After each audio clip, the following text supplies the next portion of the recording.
Good morning students, कैसे हैं आप। लास्ट टाइम पे हमने बात की थी प्रतिचुंबकीय, अनुचुंबकीय और लोह चुंबकीय पदार्थों की, और उसके बाद हमने सवाल किए थे। आज मैं आपको इनमें अंतर की एक टेबल से बता देता हूँ। मान लो आ जाए अंतर कि प्रतिचुंबकीय, अनुचुंबकीय और लोह चुंबकीय पदार्थों में 2 अंतर लिखो, तो 2 अंतर लिखो, 3 अंतर लिखो, 4 अंतर लिखो, कैसे आप करेंगे। तो हम इनमें अंतर देख लेते हैं, प्रतिचुंबकीय, अनुचुंबकीय और लोह चुंबकीय। तो आपको केवल मेरी बात को सुनना है, आपको सब PDF में मिल जाएगा, ठीक है ना। करीब 10-11 अंतर मैं आपको बता रहा हूँ। तो मैंने यहाँ पर 1, 2, 3 और 4 ऐसे आपको टेबल बनानी। यहाँ पर तो गुण हो गए, ये प्रतिचुंबकीय पदार्थ हो गया, अंतर देख रहे हैं इनमें, और ये अनुचुंबकीय हो गया, और ये लोह चुंबकीय हो गया।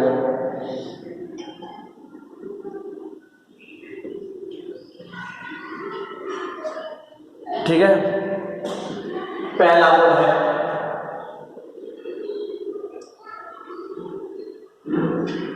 मैं पूरा नहीं लिखूंगा यहाँ पे, मैं तो केवल गुण लिखूंगा, फिर आपको बताता चलूंगा। आपको केवल सुनना है यहाँ से, क्योंकि सब PDF में मिलेगा। गुण: असमान चुंबकीय क्षेत्र में रखने पर, असमान चुंबकीय क्षेत्र में रखने पर, असमान चुंबकीय क्षेत्र में रखने पर ये तो होते हैं प्रतिकर्षित, मैंने पहले बताया था, ये प्रतिकर्षित होते हैं, ये अल्प आकर्षित होते हैं, और ये तीव्र आकर्षित होते हैं। असमान चुंबकीय क्षेत्र में रखने पर प्रतिकर्षित होते हैं, अल्प आकर्षित, और ये ज्यादा आकर्षित होते हैं, तीव्र आकर्षित। दूसरा, चुंबकीय आघूर्ण, M, इसका होता है अत्यल्प शून्य, इसका होता है अत्यल्प, इसका अत्यल्प तथा शून्य होता है, अत्यल्प लगभग शून्य, तथा चुंबकन क्षेत्र H के विपरीत दिशा में। इसका अल्प होता है और चुंबकन क्षेत्र H की दिशा में होता है। इसका अत्यधिक होता है और चुंबकन क्षेत्र H की दिशा में होता है। इसका H के विपरीत दिशा में, H की दिशा में, H की दिशा में, अल्प अत्यधिक। चुंबकन I बिल्कुल ऐसा कैसे, M बड़ा I, क्योंकि I बराबर M भी होता है ना, बिल्कुल ऐसा कैसा। इसका होता है अत्यल्प तथा H के विपरीत दिशा में, अल्प तथा H की दिशा में, तथा अत्यधिक और H की दिशा में। चुंबकीय चुंबकन हो गया, ठीक है ना। चुंबकीय प्रवृत्ति काई, इसकी होती है अत्यल्प तथा ऋणात्मक, अल्प तथा धनात्मक, अत्यधिक तथा धनात्मक, अत्यधिक तथा धनात्मक। ये तो होती है ऋणात्मक, होती है अत्यल्प तथा ऋणात्मक, अल्प धनात्मक, अत्यधिक और धनात्मक होती है। ये हो गई चुंबकीय प्रवृत्ति। म्यूआर, आपेक्षिक चुंबकीय पारगम्यता। म्यूआर क्या होता है? आपेक्षिक चुंबकीय पारगम्यता। और आपेक्षिक चुंबकीय पारगम्यता क्या होती है इसकी? इधर सुनना, अत्यल्प तथा धनात्मक। म्यूआर का मान 1 से बहुत कम है लेकिन धनात्मक है। अल्प तथा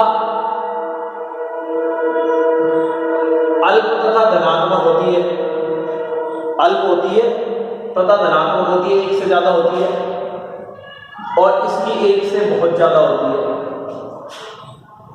इसकी अल्प होती है बहुत ज्यादा, 1 से कम होती है, इसकी 1 से ज्यादा, और इसकी 1 से बहुत ज्यादा होती है, ठीक है। छठा है काई, चुंबकीय प्रवृत्ति काई की निर्भरता। इधर सुनना, चुंबकीय प्रवृत्ति काई चुंबकन क्षेत्र H और ताप T पर निर्भर नहीं करती है, ठीक है ना। इसकी चुंबकीय प्रवृत्ति ताप और चुंबकन क्षेत्र पर निर्भर नहीं करती है। इसकी H पर तो निर्भर नहीं करती, चुंबकन क्षेत्र पर तो निर्भर नहीं करती, लेकिन ताप पर क्यूरी के नियमानुसार निर्भर करती है। क्यूरी आएगा अभी नियम। चुंबकन क्षेत्र पर तो निर्भर नहीं करती, लेकिन ताप पर क्यूरी के नियमानुसार निर्भर करती है। इसकी H पर निर्भर करती है और ताप पर क्यूरी वाइस के नियमानुसार निर्भर करती है। ये कौन सा नियम के अनुसार करती है? क्यूरी के नियमानुसार। और ये क्यूरी वाइस के नियमानुसार, क्यूरी वाइस के नियमानुसार। इधर सुनना, मैं दोबारा कह रहा हूं, चुंबकीय प्रवृत्ति इकाई H पर निर्भर नहीं करती, ताप पर निर्भर नहीं करती। H पर तो निर्भर नहीं करती, लेकिन ताप पर क्यूरी के नियमानुसार निर्भर करती है। H पर भी निर्भर करती है और ताप पर क्यूरी वाइस के नियमानुसार निर्भर करती है। ये हो गई इकाई की निर्भरता। सातवां है चुंबकीय प्रेरण। चुंबकीय प्रेरण B और चुंबकीय प्रेरण होता है, इसमें निर्वात में चुंबकीय प्रेरण, निर्वात में चुंबकीय प्रेरण क्या होता है?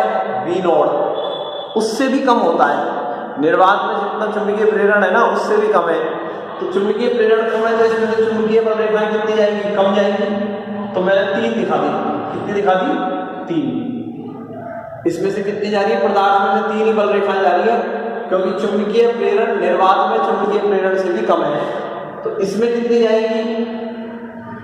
इसमें चुंबकीय प्रेरण निर्वात में चुंबकीय प्रेरण से ज्यादा होता है, तो मैंने 5 दिखा दी। 2 ऊपर दिखा दी और 2 नीचे दिखा दी, सेंटर से 5। तो चुंबकीय बल रेखा है 5, यानी कि चुंबकीय प्रेरण इसमें ज्यादा है। इसमें चुंबकीय प्रेरण बहुत ज्यादा होता है, तो इसमें 7 दिखा दो भाई। 3 ऊपर दिखा दो, 1 2 चुंबकीय बल रेखाएं 3, नीचे 1 2 और 3, 7 बल रेखाएं दिखा दी। इसमें चुंबकीय प्रेरण निर्वात से भी कम होता है, इसमें निर्वात से ज्यादा होता है, इसमें बहुत ज्यादा होता है। तो इसमें बल रेखाएं ज्यादा दिखा दी, इसमें ज्यादा दिखा दी, इसमें कम है। ठीक है ना? बस। चुंबकत्व का कारण, चुंबकत्व का कारण, इसका चुंबकत्व का कारण क्या है? इस वाले का हमने बताया था, इलेक्ट्रॉनों का चक्रण। इलेक्ट्रॉन घूमते, एक धीरे हो जाता है, एक तेज हो जाता है। इलेक्ट्रॉनों का चक्रण, और इसमें है इलेक्ट्रॉनों का चक्रण तथा कक्षीय गति। इलेक्ट्रॉनों का चक्रण तथा कक्षीय गति, और इसमें है डोमेन सिद्धांत। बता दिया था मैंने, डोमेन सिद्धांत बनता है इसमें, डोमेन बनते हैं इसमें। चुंबकत्व का कारण है। ठीक है ना? 9वां है कि पदार्थ को, मानव प्रति चुंबकीय पदार्थ को कांच की प्याली में, किसमें रखना है? कांच की प्याली में चुंबकीय ध्रुवों के मध्य रखने पर पदार्थ को कांच की प्याली में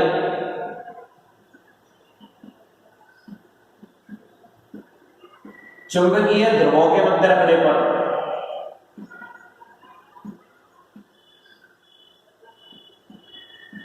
चुंबकीय ध्रुवों के मध्य रखने पर क्या होगा? इधर देखना, इसमें 2 केस है। पहला, जब दूरी कम हो, जब ध्रुवों के मध्य की दूरी कम हो, दूरी कम हो तो क्या होगा? इधर देखना, ये ध्रुवों के मध्य की दूरी कम है, ये N है, चुंबकीय ध्रुव ये S है, और ये कांच की प्याली है। तो ये पदार्थ है ना, ये पदार्थ बीच में से ऊपर उठ जाएगा, ऊपर उठ जाएगा ये पदार्थ बीच में से। अरे ऊपर उठ गया ना ये। और दूसरा, दूरी अधिक हो, और दूरी अधिक होगी तो क्या होगा? मान लो N और S के बीच की दूरी ज्यादा कर दी, चुंबकीय ध्रुवों के मध्य की दूरी ज्यादा कर दी, तो ये पदार्थ है ना बीच में से दब जाएगा। ये दब गया बीच में से, ये बीच में से दब गया। अरे दब गया ना, ये बीच में दबा दी, जब दूरी कम हो तो पदार्थ बीच में से उठ जाता है, ऊपर उठ जाएगा बीच में से, और जब ध्रुवों के मध्य की दूरी ज्यादा होगी तो ये दब जाएगा। इसमें पहला केस कम होने पर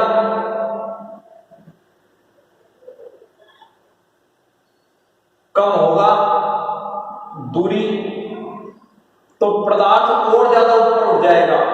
पहले जितना उठा था ना उससे सॉरी जब दूरी कम है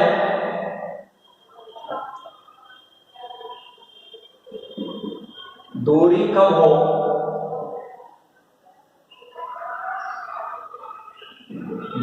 हो तो ये पदार्थ बीच में से दब जाएगा और इससे भी ज्यादा दबेगा। ये ऐसे चलता ही हो, इसमें उल्टा हो जाता है। जब दूरी ज्यादा थी इसमें दब रहा था, इसमें दूरी कम होगी तो ये दब जाएगा, लेकिन पहले से भी ज्यादा दबेगा, इससे भी ज्यादा दबेगा। और दूसरा है दूरी अधिक होगी चुंबकीय ध्रुवों के मध्य तो ऊपर उठेगा। ये दूरी अधिक है तो ये बीच में से ऊपर उठेगा, ऊपर उठ गया, इससे भी ज्यादा ऊपर उठेगा। ये ध्यान रखना, उल्टे थोड़े। और इसमें दूरी कम होगी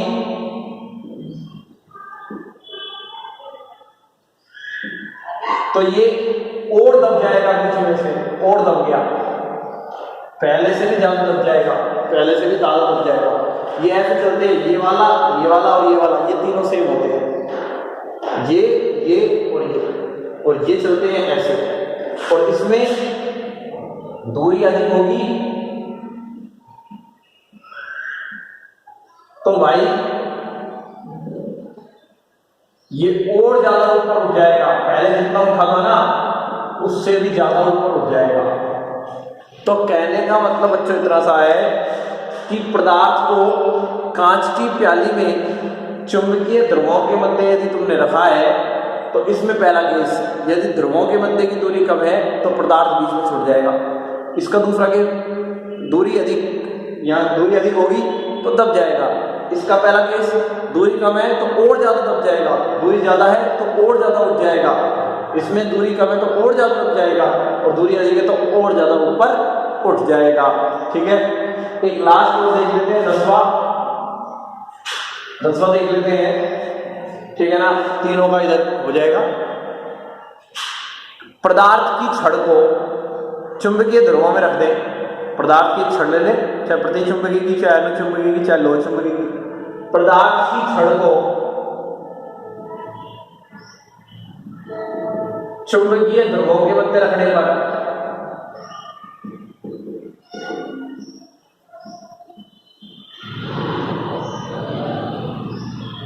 चुंबकीय ध्रुवों के मध्य रखेंगे तो इसमें क्या होगा, इसमें क्या होगा और इसमें क्या होगा।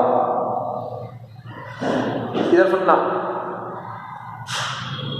चुंबकीय ध्रुवों के मध्य रख दी,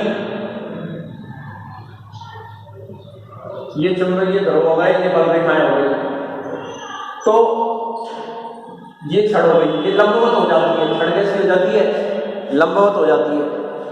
छड़ चुंबकीय क्षेत्र के क्या हो जाती है, लंबवत, ऐसे हो जाती है, लंबवत हो जाती है। चुंबकीय क्षेत्र के क्या हो जाती है, लंबवत हो जाती है। इसमें छड़ चुंबकीय क्षेत्र के समांतर हो जाती है और ये बल रेखाएं जा रही है। इसमें तीव्र चुंबकीय क्षेत्र होता है। छड़ समांतर तो होती है लेकिन तीव्र चुंबकीय क्षेत्र में होती है, यानी कि बल रेखाएं क्या है, ज्यादा है। और यहां पर छड़ समांतर हो जाती है लेकिन कम चुंबकीय क्षेत्र में हो जाती है। दो ही खाली कम चुंबकीय क्षेत्र में ही चुंबकीय क्षेत्र के समांतर हो जाती है। इसमें छड़ चुंबकीय क्षेत्र के लंबवत हो जाती है, इसमें चुंबकीय क्षेत्र के समांतर होती है लेकिन कम चुंबकीय क्षेत्र में हो जाती है। तो वो ज्यादा चुंबकीय क्षेत्र में होती है तो 1 2 3 बल रेखाएं दिखा रखी हैं, ज्यादा चुंबकीय क्षेत्र में होती है। और इसमें छड़ चुंबकीय क्षेत्र के समांतर हो जाती है लेकिन कम चुंबकीय क्षेत्र में होती है, तो 2 ही बल रेखाएं दिखा रखी हैं। तो ये इनके गुणधर्म हो गए थे। अंतर भी मैंने आपको सारे बता दिए हैं, किताब में शायद हो सकता है नहीं भी हो, तो मैंने बता भी दिए।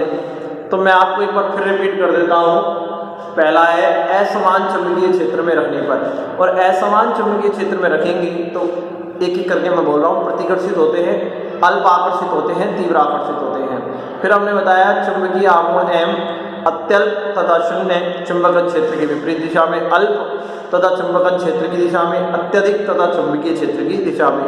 चुंबकीय तीव्रता या चुंबकन तीव्रता या चुंबकन, तो हमने कहा वही अत्यल्प तथा H की विपरीत दिशा में, अल्प तथा H की दिशा में, तथा अत्यधिक तथा H की दिशा में। चुंबकीय प्रवृत्ति काई हमने कहा अत्यल्प तथा ऋणात्मक होती है, अल्प तथा धनात्मक, अत्यधिक तथा धनात्मक। आपेक्षिक चुंबकीय पारगम्यता, इसमें हमने कहा एक से बहुत कम तथा धनात्मक, एक से ज़्यादा तथा धनात्मक, और एक से अधिक बहुत ज़्यादा अधिक तथा धनात्मक। फिर हमने कहा वहाँ से हमने कहा चुंबकीय प्रवृत्ति काई की निर्भरता, तो हमने कहा H और T पर निर्भर नहीं करती, दूसरे में H पर तो निर्भर नहीं करती लेकिन ताप पर क्यूरी नियम के अनुसार निर्भर करती है। तीसरे में हमने कहा H पर तो निर्भर नहीं करती है, H पर भी करती है, और ताप पर क्यूरी वाइस के नियम अनुसार निर्भर करती है। फिर हमने कहा चुंबकीय प्रेरण, तो इसमें निर्वात में चुंबकीय प्रेरण से भी कम है, बल रेखाएं कम दिखाई हैं। निर्वात में चुंबकीय प्रेरण से ज़्यादा है, बल रेखा ज़्यादा दिखाई। निर्वात में चुंबकीय प्रेरण से बहुत ज़्यादा, तो और ज़्यादा बल रेखा है, ठीक है ना। फिर हमने बताया उसके बारे में कि चुंबकत्व का कारण इलेक्ट्रॉनों का चक्रण, और उसमें बताया इलेक्ट्रॉन की कक्षीय गति चक्रण, और इसमें डोमेन सिद्धांत। फिर हमने बताया क्या कि पदार्थ को कांच की प्याली में चुंबकीय ध्रुवों के मध्य रख देंगे, ध्रुवों के मध्य की दूरी कम है तो पदार्थ उठ जाएगा, ज़्यादा है तो दब जाएगा, दूसरे में कम है तो दब जाएगा, ज़्यादा है तो उठ जाएगा, ठीक है ना। तीसरे में कम है तो और ज़्यादा दब जाएगा, और ज़्यादा है तो उठ जाएगा और ज़्यादा। और फिर हमने चुंबकीय छड़ को चुंबकीय क्षेत्र में रखा तो वो तो लंबवत हो जाती है, और इधर वाली समांतर हो जाती है, अधिक चुंबकीय क्षेत्र में समांतर होती है, और तीसरे वाले में कम चुंबकीय क्षेत्र में भी समांतर हो जाती है। बल रेखाएं मैंने एक ही दिखाई है, उसमें 2 दिखाई थी, या 3 दिखाई थी तो इसमें 2 दिखाई है, ठीक है ना। तो ये हमारे पास इनकी तुलनात्मक अध्ययन हो गया है, ठीक है ना। लास्ट टाइम पे हमने इनका अंतर देख लिए थे, आज हमने इनका तुलनात्मक विवेचन देख लिया, सवाल देख लिए। आगे हम नेक्स्ट क्लास में हम बात करेंगे क्षैथिल्य पास की बात करेंगे, उसका महत्व की बात करेंगे, ठीक है ना। बहुत ही इंपॉर्टेंट बात होगी, और 2 क्लास में हम इसको पूरे को फिनिश करा देंगे। 2 क्लास का और ये बच रहा है, तो ठीक है ना। आज तारीख 28 अक्टूबर, 29 और 30 अक्टूबर को इसको फिनिश करा देंगे, ठीक है। धन्यवाद।